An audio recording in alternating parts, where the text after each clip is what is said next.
Hi, in this video I'm going to talk about a particular method I have for shifting yourself out of a panic attack, right? So you recognize you're having a panic attack and you want to not be having a panic attack. How do you do that, right? This is how you do that. I'm Orla Kirby. I am a therapist and I help people to move themselves away from severe anxiety and or OCD. So this method that I have, I'm going to give a very brief overview in this video, and then the next video will go into it in more detail, and there'll be 3 further videos that kind of go into each element of it in more detail, okay? But I'm just giving the briefest of overviews here to give you a kind of flavour of what this is all about, right? So the first element of this method is that you do box breathing, right? Which is a method that involves breath holding, and it's a really great breath for kind of inserting a pause, for gathering yourself together.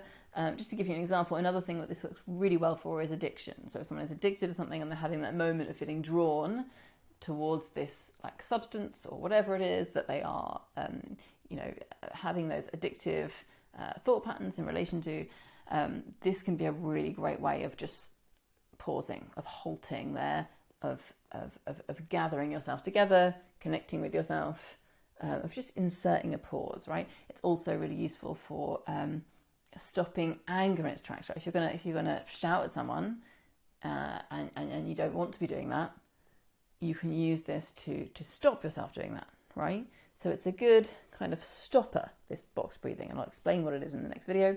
So it's box breathing followed by 4-8 hypnotic breathing, relaxed breathing.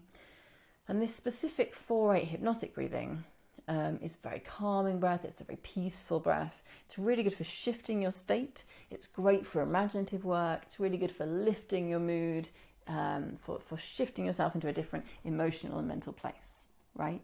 And as you're doing the 4-8 breathing, you combine that with imagination, with imagining something wonderful, something amazing, ideally something you've practiced imagining beforehand while putting yourself in a really wonderful state, right?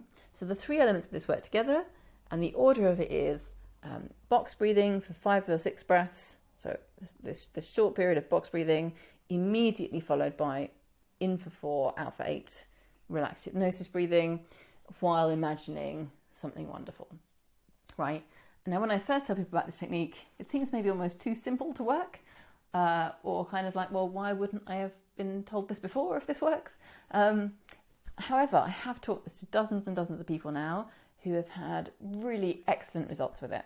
It takes some learning because both of the breathing techniques take work and learning, and the imaginative processes themselves, for some people can be easier, for some people can take more work and more learning.